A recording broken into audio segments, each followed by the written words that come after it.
قرآن مجید میں بنی اسرائیل سے متعلقہ واقعات میں جہاں ان کی بدبختی اور کج روی پر روشنی پڑتی ہے، وہاں ہمیں یہ نصیحت و عبرت بھی حاصل ہوتی ہے کہ اب جب کہ انبیاء و رسول کا سلسلہ ختم ہو چکا اور خاتم النبیین کی نبوت اور قرآن مجید کے آخری پیغام نے اس سلسلے کو ختم کر دیا، تو ہمارے لیے ازحد ضروری ہے کہ بنی اسرائیل کی مسخ فطرت اور تباہ ذہنیت کے خلاف احکام الہی کو مضبوطی سے پکڑیں اور ان میں ہیلا سازی اور ٹیڑھ پن سے کام نہ لیں، ان کی خلاف ورزی کی جرات نہ کریں، اور ہمارا شیوا سپرد و تسلیم ہونا چاہیے، نہ کہ انکار و انحراف۔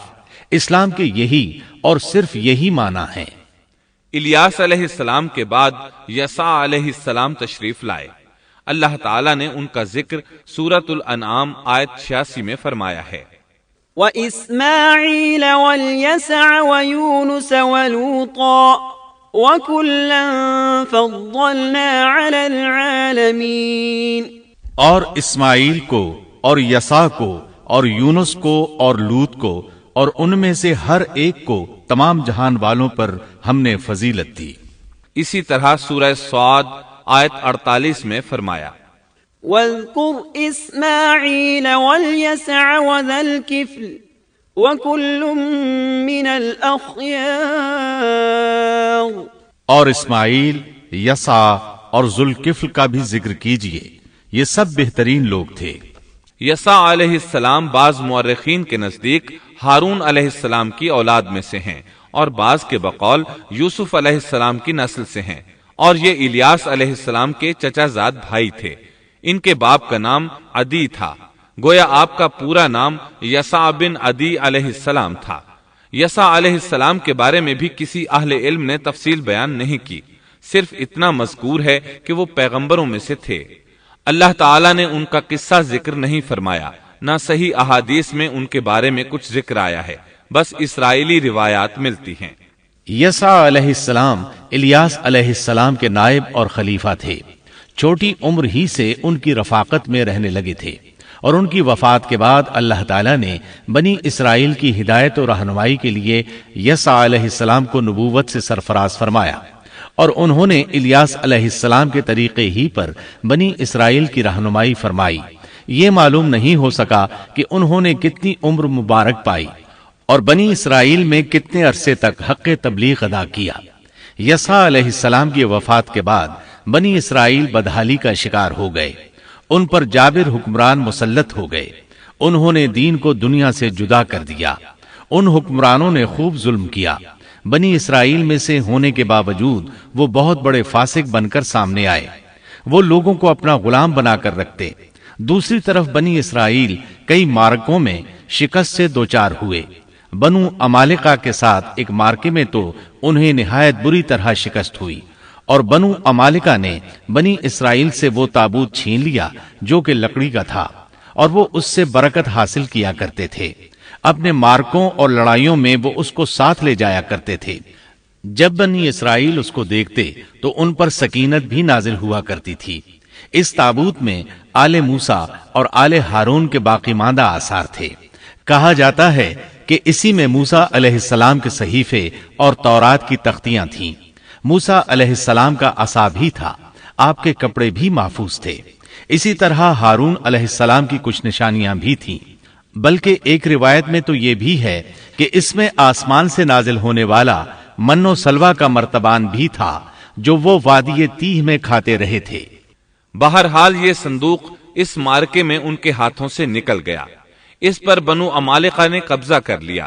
اس طرح بنی اسرائیل کا افتراق اور انتشار بڑھتا چلا گیا، یہاں تک کہ بادشاہوں پر بھی اس کے اثرات پڑے اور یہ صندوق انہیں بھی نہ مل سکا، یہاں تک کہ اللہ کے ایک معزز پیغمبر شمویل علیہ السلام ظہور پذیر ہوئے۔ انہیں شمعون بھی کہا جاتا ہے۔ عربی زبان میں اس کے مترادف لفظ اسماعیل بنتا ہے، اور ان کا نام شمویل اس وقت عربی زبانوں کی کتابوں میں عام ہو چکا ہے۔ شمویل علیہ السلام نے دعوت توحید شروع کی، انہیں حق کی طرف بلانے لگے۔ چونکہ بنی اسرائیل اپنے انتشار اور تفرقے کو ایک عظیم مصیبت سمجھ رہے تھے، وہ ان کی دعوت کو قبول کرنے لگے۔ پھر انہیں یہ احساس ہوا کہ ایک بادشاہ کا ہونا بھی نہایت ضروری ہے تاکہ وہ ان کے دنیاوی معاملات اور سیاسی امور کی باغ ڈور سنبھالے۔ چنانچہ اکٹھے ہو کر شمویل علیہ السلام کے پاس آئے، کہنے لگے ہم میں سے ایک شخص کو منتخب کر دیجئے جو ہم پر حکومت کرے اور ظالموں سے بدلہ لینے کے لیے جب لڑائی ہو تو وہ ہماری قیادت کرے۔ قرآن کریم میں اس قصے کو بہت وضاحت سے بیان کیا گیا ہے۔ اللہ تعالیٰ سورۃ البقرہ آیت 246 میں فرماتے ہیں، أَلَمْ تَرَ إِلَى الْمَلَإِ مِنْ بَنِي إِسْرَائِيلَ مِنْ بَعْدِ مُوسَى إِذْ قَالُوا لِنَبِيٍّ لَهُمُ ابْعَثْ لَنَا مَلِكًا نُقَاتِلْ فِي سَبِيلِ اللَّهِ قال هل عسيتم إن كتب عليكم القتال ألا تقاتلوا قالوا وما لنا ألا نقاتل في سبيل الله وقد أخرجنا من ديارنا وأبنائنا فلما كتب عليهم القتال تولوا إلا قليلا منهم والله عليم بالظالمين۔ کیا آپ نے موسیٰ کے بعد والی بنی اسرائیل کی جماعت کو نہیں دیکھا جبکہ انہوں نے اپنے پیغمبر سے کہا کہ کسی کو ہمارا بادشاہ بنا دیجئے تاکہ ہم اللہ کی راہ میں جہاد کریں؟ پیغمبر نے کہا ممکن ہے کہ جہاد فرض ہو جانے کے بعد تم جہاد نہ کرو۔ انہوں نے کہا بھلا ہم اللہ کی راہ میں جہاد کیوں نہ کریں گے؟ ہم تو اپنے گھروں سے نکالے گئے ہیں اور بچوں سے دور کر دیے گئے ہیں۔ پھر جب ان پر جہاد فرض ہوا تو سوائے تھوڑے سے لوگوں کے سب پھر گئے، اور اللہ ظالموں کو خوب جانتا ہے۔ اللہ تعالیٰ فرما رہے ہیں کہ یہ واقعہ موسیٰ علیہ السلام کے بعد پیش آیا، اور علماء اس پر متفق ہیں کہ یہ شمویل علیہ السلام کا واقعہ ہے۔ بنی اسرائیل کہنے لگے اے شمویل ہمارے لیے ایک حاکم مقرر کر دیجئے تاکہ ہم اس کی سربراہی میں علم جہاد بلند کریں اور بنو عمالقہ کو شکست دے کر ان سے انتقام لیں۔ شمویل علیہ السلام اور یوشع علیہ السلام کے درمیان 460 سال کا فاصلہ ہے۔ بنی اسرائیل کو جہاد کیے ایک طویل عرصہ گزر چکا تھا جبکہ وہ فتح یاب ہوئے تھے۔ اس وقت تو وہ بری طرح شکست خوردہ تھے۔ شمویل علیہ السلام کہنے لگے مجھے تو محسوس ہوتا ہے کہ تم صرف زبان کی حد تک یہ کہہ رہے ہو، جہاد فرض ہونے پر تم پیچھے ہٹ جاؤ گے۔ انہوں نے کہا یہ کیسے ممکن ہے جبکہ بنو عمالقہ نے ہمیں بہت تکالیف پہنچائی ہیں، ہمیں القدس سے نکال دیا۔ بخت نصر بادشاہ نے ہماری بہت بڑی تعداد کو قتل کیا ہے، لہٰذا ہم تو ان سے ضرور لڑیں گے۔ پھر اللہ تعالیٰ نے شمویل علیہ السلام پر وحی نازل کی کہ جہاد فرض ہو چکا ہے۔ جب بنی اسرائیل نے یہ خبر سنی تو سوائے چند ایک کے سب نے جہاد سے منہ موڑ لیا، اور یہ وہی لوگ تھے جو کچھ دیر پہلے پختہ عہد و پیمان کر رہے تھے کہ ہم جہاد کریں گے۔ شمویل علیہ السلام کے ساتھ رہنے والوں کی تعداد 8000 تھی، جبکہ پیچھے ہٹنے والے لاکھوں کی تعداد میں تھے، اس لیے کہ جب بنی اسرائیل مصر سے آئے تھے تو ان کی تعداد 6 لاکھ تھی، اور اس وقت تک تعداد بہت بڑھ چکی تھی۔ اب جو لوگ جہاد کے لیے تیار ہوئے انہوں نے پوچھا کہ ہماری قیادت کون کرے گا؟ شمویل علیہ السلام نے انہی میں سے ایک شخص طالوت کو منتخب کیا۔ طالوت بن قیش یعقوب علیہ السلام کے بیٹے بنیامین کی نسل سے تھا۔ طالوت سے پہلے بنی اسرائیل کے جتنے بادشاہ تھے تمام کے تمام یہودا بن یعقوب کی نسل سے تھے۔ بنی اسرائیل کو بہت تعجب ہوا، انہیں امید تھی کہ ان کا بادشاہ یہودا کی نسل سے ہوگا، لیکن ہو گیا بنیامین کی نسل سے۔ چنانچہ انہوں نے اسے تسلیم کرنے سے انکار کر دیا اور آگے سے باطل تعویلات کرنے لگے۔ اللہ تعالیٰ سورۃ البقرہ آیت 247 میں فرماتے ہیں، وقال لهم نبيهم إن الله قد بعث لكم طالوت ملكا قالوا أنا يكون له الملك علينا ونحن أحق بالملك منه ولم يؤت سعة من المال قال إن الله اصطفاه عليكم وزاده بسطة في العلم والجسم والله يؤتي ملكه من يشاء والله واسع عليم۔ اور ان سے ان کے نبی نے فرمایا کہ اللہ تعالیٰ نے طالوت کو تمہارا بادشاہ بنا دیا ہے، تو وہ کہنے لگے کہ بھلا اس کی ہم پر حکومت کیسے ہو سکتی ہے؟ اس سے تو کہیں زیادہ بادشاہت کے حقدار ہم ہیں، اس کو تو مال میں فراخی بھی نہیں عطا کی گئی ہے۔ نبی نے فرمایا، سنو، اللہ تعالیٰ نے اسی کو تم پر برگزیدہ کیا ہے، اسے علمی اور جسمانی برتری بھی عطا فرمائی ہے۔ بات یہ ہے کہ اللہ جسے چاہے اپنا ملک دے، اللہ تعالیٰ کشادگی والا، علم والا ہے۔ طالوت ایک غریب آدمی تھا، مالی حیثیت بھی اچھی نہیں تھی، چمڑوں کو رنگ کر پیٹ پالتا تھا، لیکن اس وقت علم و حکمت میں اس کا کوئی ثانی نہیں تھا، اور جسمانی ڈیل ڈول بھی اس قدر تھا کہ جو ایک بار دیکھتا ہی رہ جاتا۔ اللہ نے اسے بہت اچھا جسم اور اعضاء عطا فرمائے تھے، رنگ بھی سفید تھا، لیکن چونکہ وہ یہودا کی نسل سے نہیں تھا، اس لیے وہ کہنے لگے اس کی نسبت تو ہم زیادہ حقدار ہیں کہ بادشاہ بنے۔ ان کی بات کا جواب شمویل علیہ السلام نے یہ دیا کہ یہ انتخاب میرا نہیں، اللہ تعالیٰ کا ہے، اور بادشاہت کے لیے عقل اور جسمانی طاقت کی ضرورت ہوتی ہے۔ بادشاہت یوں بھی اللہ کے اختیار میں ہے، جسے چاہے عطا کر دے۔ یہ سن کر ان میں سے اکثر نے لڑنے سے انکار کر دیا، اللہ کے نبی کی اطاعت بھی چھوڑ گئے۔ اس نازک موقع پر شمویل علیہ السلام نے ان سے کہا، اگر میں تمہارے پاس کوئی ایسا نشان اور معجزہ لے آؤں جو ثابت کر دے کہ یہ اللہ کا انتخاب ہے، تو کیا تم میری باتوں پر یقین کر لو گے؟ وہ کہنے لگے، جی ہاں۔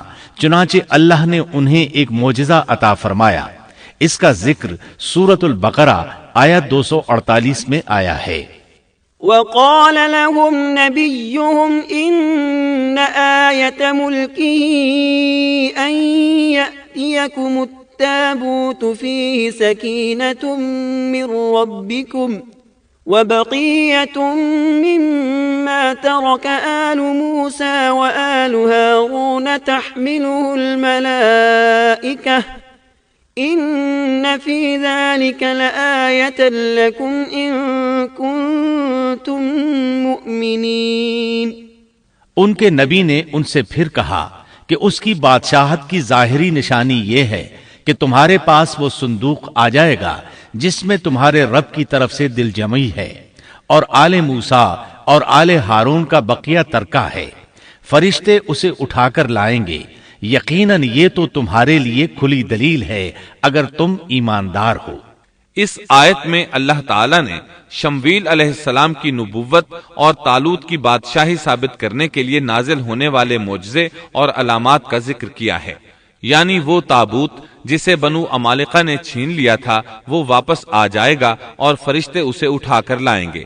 چنانچہ لوگوں کے دیکھتے ہی دیکھتے اللہ کے فرشتوں نے اس تابوت کو لا کر طالوت کے سامنے پیش کر دیا۔ یہ معجزہ دیکھ کر وہ مطیع ہو گئے۔ اب طالوت ان لشکروں کو لے کر دشمن کی طرف بڑھے۔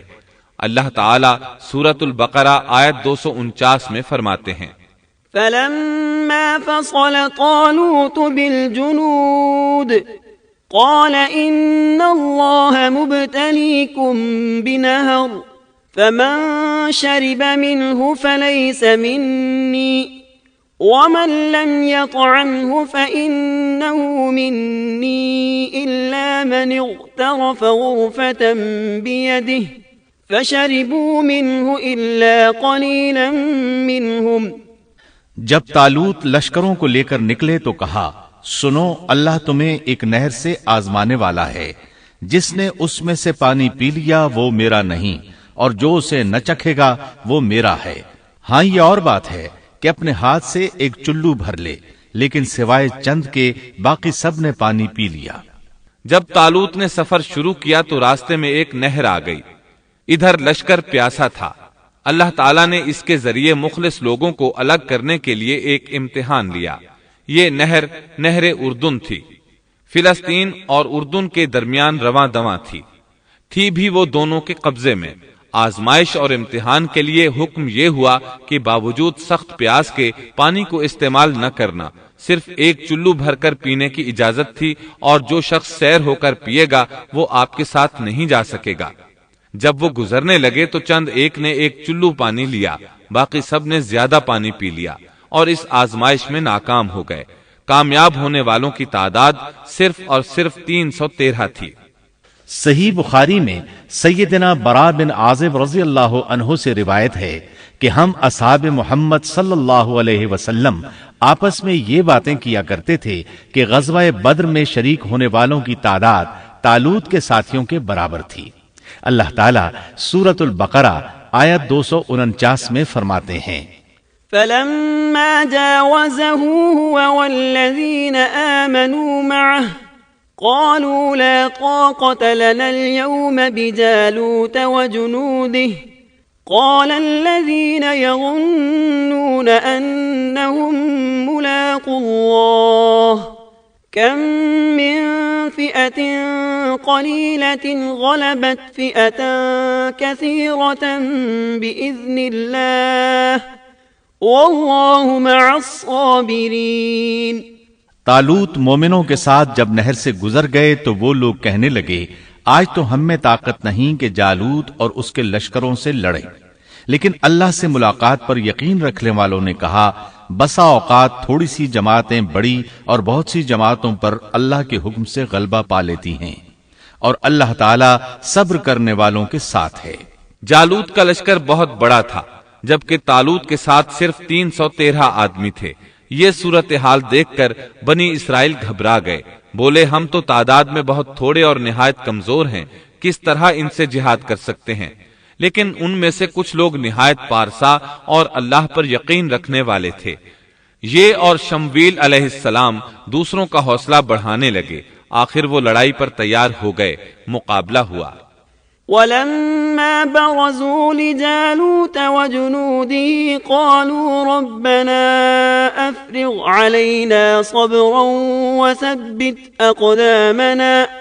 وثبت اقدامنا وانصرنا على القوم الكافرين۔ اور جب ان کا جالوت سے اور اس کے لشکر سے مقابلہ ہوا تو انہوں نے دعا مانگی کہ اے پروردگار ہمیں صبر دے، ثابت قدمی دے اور کفار کے مقابلے میں ہماری مدد فرما۔ مقابلہ شروع ہوا۔ جالوت اپنے لشکر سے نکلا اور مقابلے کے لیے للکارا۔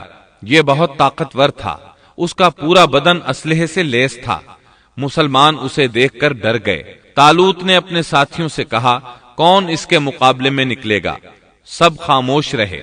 اس کے لشکر سے ایک نوجوان نکلا، یہ داؤد علیہ السلام تھے۔ اس وقت یہ صرف 16 سال کے تھے۔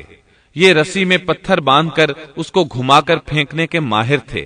نشانہ زبردست تھا، پتھر بہت تیزی سے جاتا تھا، اس کی ضرب بہت شدید ہوتی تھی۔ جالوت نے انہیں دیکھ کر مذاق اڑایا۔ اس نے کہا، نوجوان تم ابھی بچے ہو، واپس جاؤ، میرے مقابلے میں کسی بڑے کو بھیجو۔ داؤد علیہ السلام نے اپنی رسی کو گھمایا، اس میں بندھے ہوئے 3 پتھر خاص انداز سے پھینک دیے۔ تینوں گولی کی رفتار سے آئے اور اس کے ماتھے پر لگے۔ جالوت کا سر پاش پاش ہو گیا اور وہ مر گیا۔ اس کے مرتے ہی جالوت کے لشکر میں خوف ہراس پھیل گیا۔ طالوت نے اپنے 313 مجاہدوں کے ساتھ ان پر حملہ کر دیا۔ ان میں کھلبلی مچ گئی، سنبھل نہ سکے، پیٹھ پھیر کر بھاگے۔ فہزموہم بإذن اللہ وقتل داود جالوت۔ پس اللہ تعالیٰ کے حکم سے انہوں نے جالوتیوں کو شکست دے دی اور داود کے ہاتھوں جالوت قتل ہو گیا۔ یوں اللہ تعالیٰ نے بنی اسرائیل کو دوبارہ غلبہ عطا فرمایا۔ فتح کے بعد طالوت نے داؤد علیہ السلام کو اپنا داماد بنا لیا۔ اس طرح داؤد علیہ السلام طالوت کے بعد بادشاہ بنے۔ اللہ تعالیٰ سورۃ البقرہ آیت 251 میں فرماتے ہیں، وَآتَاهُ اللَّهُ الْمُلْكَ وَالْحِكْمَةَ وَعَلَّمَهُ مِمَّا يَشَاءُ۔ اور اللہ تعالیٰ نے اسے بادشاہت اور حکمت عطا فرمائی اور جتنا کچھ چاہا علم بھی عطا فرمایا۔ اس طرح اللہ تعالیٰ نے داؤد علیہ السلام کو بنی اسرائیل کا بادشاہ بنا دیا۔ بادشاہت اور نبوت ان کے پاس جمع ہو گئی، اور ایسا طویل عرصے کے بعد ہوا تھا۔ محترم سامعین، ابھی آپ دارالسلام اسٹوڈیو لاہور پاکستان سے قصص الانبیاء کا 17واں حصہ صندوق کی واپسی سن رہے تھے۔ قصص الانبیاء کے 18ویں حصے بے مثال بادشاہت میں آپ یہ سنیں گے۔ سیدنا داؤد علیہ السلام کا نام و نسب اور حلیہ مبارک۔